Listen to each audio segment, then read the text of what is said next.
నమస్తే K24 news.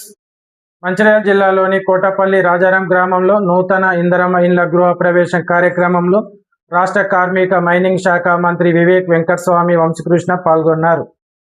అనంతరం Chennur MLA camp కార్యాలయంలో జరిగిన కాంగ్రెస్ కార్యకర్తల సమావేశంలో ప్రత్యేక ఓటర్లు జాబితా సవరణ ప్రక్రియపై అవగాహన కల్పించారు. కాంగ్రెస్ బిఎల్లు చురుగ్గా పనిచేయాలని మంత్రి సూచించగా రాష్ట్ర అభివృద్ధికి కాంగ్రెస్ ప్రభుత్వం కట్టుబడి ఉందని నేతలు పేర్కొన్నారు.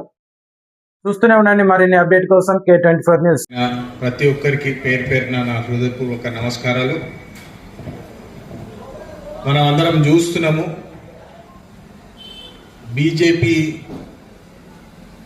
దక్షిణ ప్రాంతంలో వాళ్ళకు ఓట్లు పడతలేవు, వాళ్ళు విజయం సాధిస్తలేమని చెప్పి గమనించి ప్రత్యేకంగా SIR అని చెప్పి ఒక ముసుకేసుకొని ఎలక్షన్ కమిషన్ని ముందు పెట్టి ఈ కుట్ర నడిపిస్తున్నారని చెప్పి మీ అందరు చూస్తున్నారు.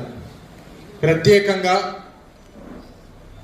మొన్న జరిగిన ఎన్నికల్లో, వెస్ట్ బెంగాల్ ఎన్నికల్లో మమతా బెనర్జీ ఎవరైతే చీఫ్ మినిస్టర్ ఉండేనో ఆమె సిట్టింగ్ సీట్ల ఆమెని ఓడగొట్టడం జరిగింది. మళ్ళీ అదేవిధంగా నవీన్ పట్నాయక్ ఒరిస్సాలో కూడా ఎవరైతే చీఫ్ మినిస్టర్ ఉండేనో ఆయనను ఓడగొట్టడం జరిగింది. మళ్ళీ అదేవిధంగా తమిళనాడులో కూడా చీఫ్ మినిస్టర్ స్టాలిన్ ఎవరైతే ఉండేనో ఎక్స్ చీఫ్ మినిస్టర్ ఆయనను కూడా ఓడగొట్టడం జరిగింది. అంటే ఒక క్యాల్కులేటెడ్ ఒక ఆలోచనతోటి ఒక కంకణం కట్టుకొని వీళ్ళని ఎట్టి పరిస్థితుల్లో ఓడగొట్టాలా, ఎట్లా చేస్తే ఓడిపోతారని చెప్పి న్యాయంగా పోరాటం వదిలేసి SIR అని బట్టి ఉన్న ఓట్లలో వాళ్ళ ఓట్లు ఎక్కడ మెజారిటీ వస్తుందో చూసి గత ఎన్నికలలో వాళ్ళ మెజారిటీ ఎక్కడెక్కడ వచ్చినాయి, ఆ ఓటు బ్యాంక్ ఏదైతే ఉన్నదో ఆ ఓట్లన్నీ డిలీట్ చేయడం జరిగింది. ఇది మీరందరూ గమనించి మళ్ళా తర్వాత ట్రైనింగ్ ప్రోగ్రాంలు కూడా చేస్తాము. ప్రత్యేకంగా BLA 1, BLA 2 అని చెప్పి ఒక్కొక్కళ్ళని అపాయింట్ చేయడం జరుగుతుంది. BLA 1 ఏమో DCC ఉంటాడు, BLA 2 ప్రతి బూత్కి ఒక BLA ఏజెంట్ అపాయింట్ చేయడం జరుగుతుంది. అంటే మీరు రాజ్యాంగం ప్రకారము అంబేద్కర్ 70 సంవత్సరాల క్రితం ఏదైతే ఆలోచించి ఇట్లాంటి కుట్రలు జరుగుతాయని చెప్పి గమనించి అప్పుడే మనకు రాజ్యాంగంలో మన హక్కులు ఏదైతే ఉన్నాయో అవి స్పష్టంగా రాయడం జరిగింది. కానీ మనం ఈరోజు చూస్తున్నాము, బీజేపీ నియంతృత్వ పాలన ఏదైతే నడిపిస్తుందో వాళ్ళకు అనుకూలంగా ఉన్న ఒక్క కేసు ఉండదు, ఒక ఇన్వెస్టిగేషన్ ఉండదు, కథా కార్ఖాన ఉండదు. కానీ ఎవరైతే ఒక్క మాట బీజేపీ మీద మాట్లాడినా, ఒక ప్రశ్న వేసినా వారి మీద ఈడీ రేడ్లు చేస్తారు, సిబిఐలు అంటారు, కేసులు వేస్తారు, జైల్లో పెడతారు. 6 నెలల తర్వాత వాళ్ళు కోర్టుకి పోయిన తర్వాత అరే వీళ్ళు ఏం తప్పు చేయలేదు, వీళ్ళు క్లీన్ చిట్ ఇచ్చేసి వాళ్ళని పంపించేస్తారు. అంటే కేవలము ఒక దురాచరణతోటి ఏదైతే ఈ బీజేపీ పార్టీ నడుస్తున్నదో దాన్ని గమనించి మీరు గల్లీ గల్లీ గడప గడప దట్టి ఇట్లాంటి చిల్లర రాజకీయాలు చేస్తున్నారని చెప్పి మీరు చెప్పే బాధ్యత మీ మీద ఉన్నది.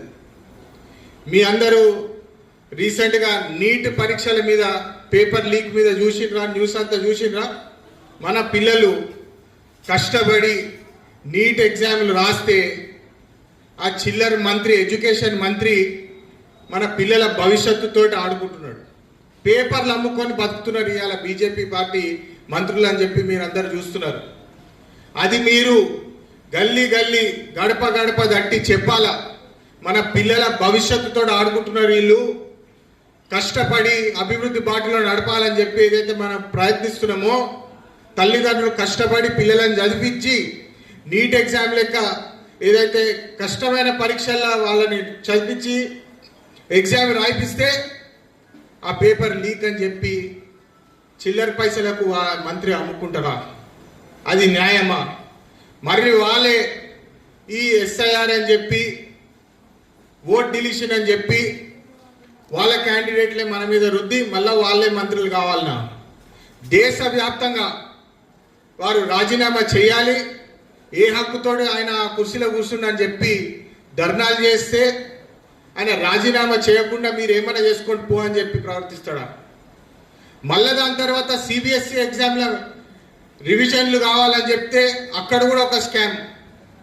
అంటే మన పిల్లల భవిష్యత్తు మీద వాళ్ళకి దృష్టి లేదు, శ్రద్ధ లేదు.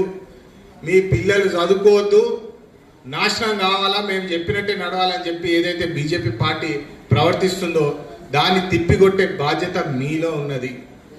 ఎందుకంటే బూత్ లెవెల్కి వెళ్ళి మన కష్టం మనం ముందు తీసుకుపోవాలా. వాళ్ళు ఏదైతే ప్రయత్నిస్తున్నారో బూత్ లెవెల్లోనే ఓటు కొట్టేసే ప్రయత్నం ఏదైతే చేస్తున్నారో దాన్ని తరిమి కొట్టే బాధ్యత మీలో ఉన్నది. మీ అందరూ ఒక్కొక్కరు ఒక అంబేద్కర్ లెక్క ఆలోచించి అంబేద్కర్ని స్ఫూర్తిగా తీసుకొని అంబేద్కర్ ఆలోచన విధానం ముందు తీసుకెళ్లి ఓటు హక్కు ఏదైతే ఉన్నదో మీ ప్రాంతంలో ఎన్ని ఓట్లు ఉన్నాయో వాళ్ళ ఓటు హక్కు ప్రకారము ఓటు పడాల్సిందే.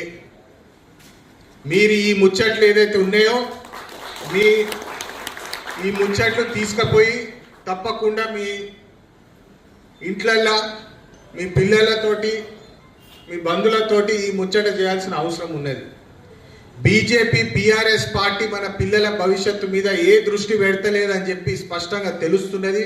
మీరు చూస్తున్నారు ఈ రాష్ట్రంలో అందరికంటే పిరికోడు కేటీఆర్ అని చెప్పి మనం స్పష్టంగా చూస్తున్నాం. అంటే మన పిల్లలు భవిష్యత్తు బాగుండొద్దు.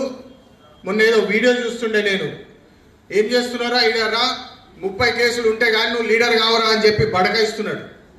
అంటే ఆయనేమో హీరోయిన్లతో తిరగాల, స్టైలిష్గా అమెరికాలో పోవాలా, మాట్లాడాలి, ఇంగ్లీష్లో మాట్లాడాలి. కానీ మన పిల్లలు మాత్రం కేసులలో ఇరుక్కొని జైళ్ళలో కూర్చొని ఊసల్లెక్క పెట్టాలనా? ఇదా కేటీఆర్ ఆలోచన? తెలంగాణ పిల్లల భవిష్యత్తుతో ఆడుకుంటున్నాడు ఒక పప్పు శుద్ధ కేటీఆర్. కానీ అంతకు మించి ఏం లేదు ఇక్కడ దుకాణం అయినదని చెప్పి స్పష్టంగా తెలుస్తున్నది. ఇక్కడ ప్రజాపాలనలో మనం చూస్తున్నాము, వివేక్ గారు ఏటీసీ సెంటర్లు తీసుకొచ్చే ప్రయత్నము 65 ఏటీసీ సెంటర్లు రాష్ట్ర వ్యాప్తంగా ఇప్పుడు ఉన్నాయి. ఇంకొన్ని ఏటీసీ సెంటర్లు ఇంకా 65 ఏటీసీ సెంటర్లు కొత్తగా పెట్టాలని చెప్పి ఏదైతే ప్రయత్నం చేస్తున్నాడో ఒక్కొక్క ఏటీసీల 200 మంది స్కిల్ డెవలప్మెంట్ చేసుకోవచ్చు. మన పిల్లలాడ పోయి చదువుకొని latest technology, artificial intelligence, skill development ఈ అన్నిట్ల ట్రైనింగ్ తీసుకొని మంచి ఉద్యోగాలు తీసుకోవాలని చేసే ప్రయత్నం మనం చేస్తుంటే వాళ్ళేమో చిల్లర రాజకీయాలు చేసి మిలిటెంట్ లెక్క చేయాలి, అది కూల్చాలి, ఇది కూల్చాలి అని చెప్పి కేటీఆర్ అందరినీ బడకాయిస్తాడా? ఆ రాజకీయం మనం ఒప్పుకోవాలనా? మీ యొక్క కోలు మీ ఇంటిరా ఈ ముచ్చట పెట్టి ఇది తరిమి కొట్టాలంటే బిఎల్ఏ టూలు అందరూ ఒక్కటై ఒక్క తాటిపై వచ్చి మన ఓటు హక్కు ఏదైతే ఉన్నదో అది కాపాడే బాధ్యత మీ అందరిలో ఉన్నది. మీరు కాపాడితేనే మళ్ళీ మనం బలంగా అభివృద్ధి బాటలో నడవచ్చు అని చెప్పి ఈ 2 అంశాలు చెప్పి మళ్ళీ బిఎల్ఏ ట్రైనింగ్ ఉన్నప్పుడు కూడా నేను మళ్ళీ వస్తాను. ఏమన్నా నా వంతు సహకారం ఏమన్నా చేయగలిగితే ఖచ్చితంగా చేస్తాను. మీ అందరు ఒక్కొక్కరు ధైర్యంగా బిఎల్ఏ టూలు ముందుకొచ్చి మన ఓట్లు ఏదైతే ఉన్నాయో ఓటు హక్కు ప్రకారం వాళ్ళ చేత ఓటు ఇచ్చే బాధ్యత మీది. మీరు అది చేస్తారని గట్టిగా నమ్ముతూ ఒక్కసారి అందరి చేతులు పైకెత్తి జై